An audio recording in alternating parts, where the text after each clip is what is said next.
কিছুমান মানুহৰে মোৰ বহুত বেছি খং উঠে আৰু খং উঠাৰ কাৰণ মাত্ৰ এটাই আছে। হয়তো এনেকুৱা তোমালোকৰ ক্ষেত্ৰতো হৈছে বা মোৰ ক্ষেত্ৰতো হৈছে। মানে কি হয়, কিছুমান মানুহে কি কৰিব, আজি যদি মোৰ কিবা এটা বেয়া গুণ দেখিছে বা তোমাৰ যদি কিবা বেয়া গুণ দেখিছে, আন মানুহৰ আগত গাই দিব। সেই মানুহজনৰ আগত ক'বগৈ যে আমুক ল'ৰাজন বহুত অভদ্ৰ, ভালদৰে কথা বতৰা পাতিব নাজানে বা ভালদৰে মাত বোল নকৰে। কিন্তু এটা কথা বুজি নাপাওঁ, আজি যদি মোৰ কিবা এটা বেয়া গুণ দেখিছে, আজি মোক ক'লেহে মই কথাটো গম পাম বা সেই বেয়া গুণটো মই নিজেহে শুধৰাব পাৰিম। আন মানুহৰ আগত জানো গাই থাকিলে মই সেই কথাটো গম পাম বা মই নিজৰ এই ভুলটো শুধৰাব পাৰিম জানো?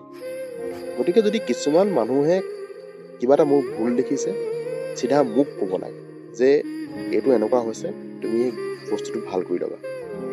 এনেই মিছামিছিকৈ আনৰ আগত কেতিয়াও আনৰ বদনাম গাই ফুৰিব নালাগে।